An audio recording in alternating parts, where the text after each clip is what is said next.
नमस्कार दोस्तों, Divyavani YouTube channel पर आप सभी का दिल से स्वागत है। इस दुनिया में सबसे बड़ा सत्य हमारी मृत्यु है, जिसे कोई नहीं टाल सकता। फिर भी लोग भौतिक सुविधाओं में खोए रहते हैं और मृत्यु के समय इसका एहसास करते हैं। हर इंसान को एक दिन इस दुनिया को छोड़ना ही पड़ता है। हिंदू धर्म में जब कोई व्यक्ति मरता है तो उसके शरीर का अंतिम संस्कार किया जाता है, लेकिन कई सवाल उठते हैं, जैसे शव को अकेला क्यों नहीं छोड़ा जाता, नए कपड़े क्यों पहनाए जाते हैं, अंतिम यात्रा में राम नाम सत्य है क्यों कहा जाता है, मखाने और सिक्के क्यों फेंके जाते हैं, शव यात्रा के आगे मटकी क्यों ले जाई जाती है, श्मशान घाट पर जाते समय पीछे मुड़कर क्यों नहीं देखना चाहिए, और शिशुओं को दफनाने का कारण क्या है। धार्मिक ग्रंथों और वैज्ञानिक तथ्यों के अनुसार मृत्यु के बाद आत्मा 13 दिनों तक घर में रहती है। गरुड़ पुराण में बताया गया है कि मृतक का शरीर पूजनीय हो जाता है, इसलिए इसे अकेला नहीं छोड़ना चाहिए। यदि शव को नुकसान पहुंचता है तो आत्मा को कष्ट सहना पड़ता है। रात में तामसिक शक्तियां बढ़ जाती हैं, जिससे शरीर पर बुरी शक्तियों का प्रभाव हो सकता है। इसलिए किसी व्यक्ति का शव के पास रहना जरूरी है।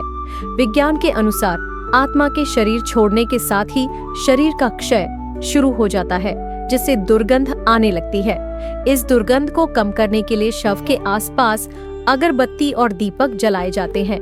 तंत्र मंत्र करने वाले लोग भी शव को नुकसान पहुंचा सकते हैं, इसीलिए उन्हें पास नहीं आने दिया जाना चाहिए। गरुड़ पुराण में भगवान विष्णु और गरुड़ के बीच एक बातचीत का जिक्र है, जिसमें कहा गया है कि यदि अंतिम संस्कार सूर्यास्त के बाद किया जाता है तो आत्मा को असुर बनने का डर रहता है। भीष्म पितामह ने अपनी मृत्यु के समय सूर्य की दिशा का ध्यान रखा, क्योंकि उत्तरायण में मृत्यु से आत्मा को शांति मिलती है। इसलिए यदि कोई रात में मर जाता है तो उसे रात भर घर पर रखा जाता है और सुबह का इंतजार किया जाता है। मृतक को नए कपड़े पहनाने के पीछे भी धर्म और विज्ञान दोनों का कारण है। मृतक को गंगाजल से नहलाकर नए वस्त्र पहनाए जाते हैं। ऐसा करने से शरीर की आंतरिक शुद्धता होती है और आत्मा का शरीर से संयोग कम होता है। सफेद रंग को पवित्रता का प्रतीक माना जाता है, इसीलिए नए कपड़े सफेद होते हैं और कपड़ों को पहले धूप में रखा जाता है और गंगाजल से शुद्ध किया जाता है। मृतक के कपड़ों को परिवार के सदस्य याद के तौर पर रखते हैं, लेकिन ऐसा नहीं करना चाहिए, क्योंकि इससे आत्मा का संबंध बना रहता है और इस कारण कहा जाता है कि मृतक के कपड़े दान कर देने चाहिए। अंतिम यात्रा में राम नाम सत्य है बोला जाता है, क्योंकि इसका आध्यात्मिक महत्व है। राम का नाम लेने से व्यक्ति को शांति मिलती है और राम नाम का जप करने से भी व्यक्ति को मदद मिलती है, चाहे वह किसी भी स्थिति में किया जाए। उदाहरण के तौर पर भगवान शिव राम नाम का ध्यान करते हैं, जिससे यह नाम विशेष महत्व रखता है। एक बार भगवान शिव ने पार्वती जी से भजन करने को कहा, लेकिन पार्वती जी ने कहा कि वे विष्णु सहस्त्र नाम का पाठ कर रही हैं। भगवान शिव ने फिर से उन्हें बुलाया और पार्वती जी ने फिर वही जवाब दिया कि वे अंत में भजन कर सकती हैं। भगवान शिव ने कहा, पार्वती राम राम कहो। उन्होंने बताया कि राम नाम लेने से विष्णु सहस्त्र नाम का फल मिलता है। पार्वती जी ने भगवान शिव के कहने पर राम नाम का जप किया और फिर भजन किया। भगवान शिव ने पार्वती जी को समझाया कि राम नाम का जप जागृत, स्वप्न और सुषुप्ति अवस्थाओं में करना चाहिए। उन्होंने कहा कि राम का अर्थ प्रकाश, किरण और आभार है, जो मेरे भीतर का प्रकाश का भाव पैदा करता है। धर्म ग्रंथों में राम नाम को सत्य माना गया है और अंतिम यात्रा के समय राम नाम सत्य है का नारा यह समझाने के लिए है कि जीवन में केवल राम नाम ही सत्य है। युधिष्ठिर ने बताया कि अंतिम यात्रा के समय इस नारे का अर्थ है परिजनों को यह समझाना कि जीवन और मृत्यु में केवल राम का नाम ही महत्वपूर्ण है। शव यात्रा में राम नाम सत्य है कहने के बाद लोग जब लौटते हैं तो वे राम नाम को भूलकर अपनी दुनिया में लौट जाते हैं। लोग इस सत्य को स्वीकार नहीं करते और यही आश्चर्यजनक है। राम नाम का जाप मृतक की आत्मा को मुक्ति दिलाता है और परिवार वालों को दुशानक से बाहर निकलने में मदद करता है। राम नाम का प्रभाव इतना बड़ा है कि यह एक आदमी को नायक बना सकता है। जैसे वाल्मीकि, जो पहले एक डाकू थे, उन्होंने राम का जाप किया और फिर उन्होंने रामायण की रचना की। राम का नाम भवसागर से पार करने में मदद करता है। शव यात्रा में मखाने और सिक्के फेंकने का अर्थ है अहंकार छोड़ना। मखाना यह दर्शाता है कि जीवन में घमंड और भौतिक वस्तुओं का कोई अर्थ नहीं है। मृत्यु के बाद व्यक्ति की आत्मा परमात्मा में मिल जाती है, इसीलिए शव यात्रा देखना शुभ माना जाता है। गरुड़ पुराण के अनुसार मृतक को कंधा देने से पुण्य मिलता है। शव यात्रा में मटके में आग लेकर चलने का अर्थ है कि जैसे दूल्हा दुल्हन अग्नि के चारों ओर फेरे लेकर विवाह करते हैं, वैसे ही यह जीवन के अंत का संकेत है।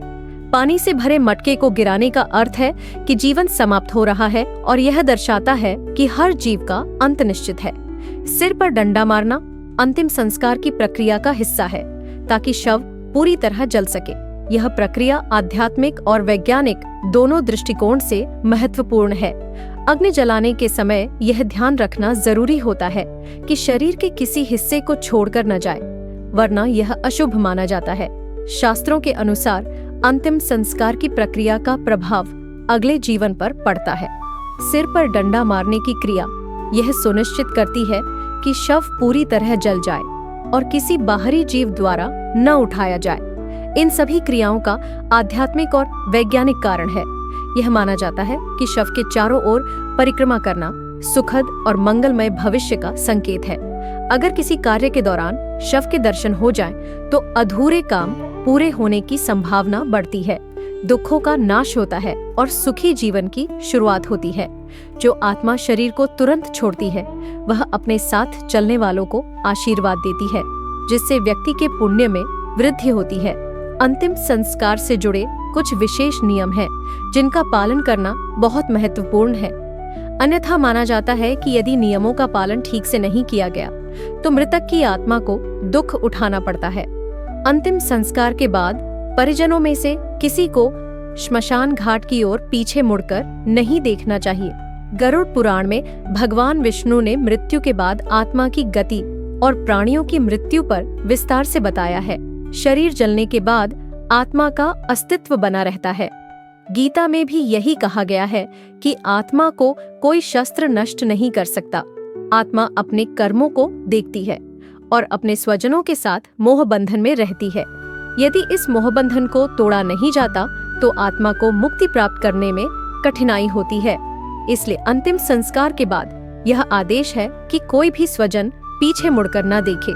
ऐसा करने से आत्मा को लगेगा कि परिजन उसे छोड़ना नहीं चाहते। अगर पीछे नहीं मुड़ते, तो आत्मा समझेगी कि उसका समय पूरा हो गया है। दाह संस्कार के बाद इस परंपरा का पालन वैदिक तरीके से किया जाना चाहिए।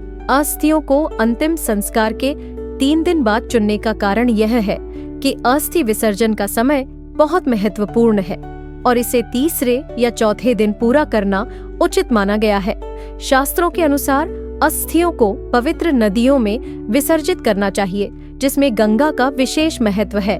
अगर अस्थियों का विसर्जन समय पर न किया जाए, तो आत्मा को मुक्ति नहीं मिलती है। गरुड़ पुराण और अन्य धर्म शास्त्रों में अस्थियों का विसर्जन गंगा में करने के विशेष महत्व का उल्लेख किया गया है। अस्थियों को सही समय पर विसर्जित न करने से आत्मा नया शरीर धारण नहीं कर पाती है।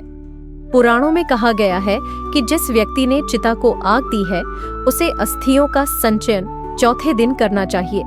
मृत्यु के तीसरे या चौथे दिन तक अस्थियों को इकट्ठा करने की प्रक्रिया का पालन करना चाहिए और इन अस्थियों का विसर्जन 10 दिनों के भीतर करना चाहिए। शास्त्र बताते हैं कि अस्थियों को जल्दी हटाना जरूरी है, ताकि अनिष्ट शक्तियां उनसे प्रभावित न हो। विधिवत पूजा करने के बाद अस्थियों को गंगा में विसर्जित करना चाहिए। भीतरी बल दिखाने वाले मंत्रों से बनी सुरक्षा कवच की शक्ति 3-4 दिनों बाद कम होने लगती है। गंगा में अस्थियों का विसर्जन आत्मा का ब्रह्मलोक में जाना सुनिश्चित करता है। घर में पवित्रता बनाए रखना भी जरूरी है और मुख्य रूप से चिता को मुखाग्नि देने वाले को ध्यान में रखना चाहिए। मृत्यु के दिन से लेकर अगले 13 दिनों तक खास सावधानी बरतनी चाहिए। अस्थियां जमा करने से पहले उचित पूजा अनिवार्य है। गंगा में अस्थियों के विसर्जन को लेकर कई कथाएं प्रचलित हैं। यह विशेष रूप से तब हुआ जब राजा शांतनु और गंगा का विवाह हुआ था। गंगा ने पुत्रों को नदी में प्रवाहित करके उनके उद्धार की प्रक्रिया शुरू की थी। विज्ञान के अनुसार अस्थियों का विसर्जन जल के पोषण के लिए भी फायदेमंद है। इस प्रकार अस्थियों का संचयन और विसर्जन धार्मिक और वैज्ञानिक दृष्टिकोण से महत्वपूर्ण है।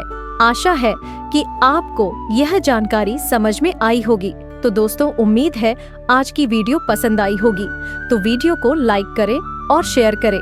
हमारे चैनल दिव्य वाणी को सब्सक्राइब करें। अगले वीडियो में फिर मिलेंगे। जय श्री राधे कृष्ण।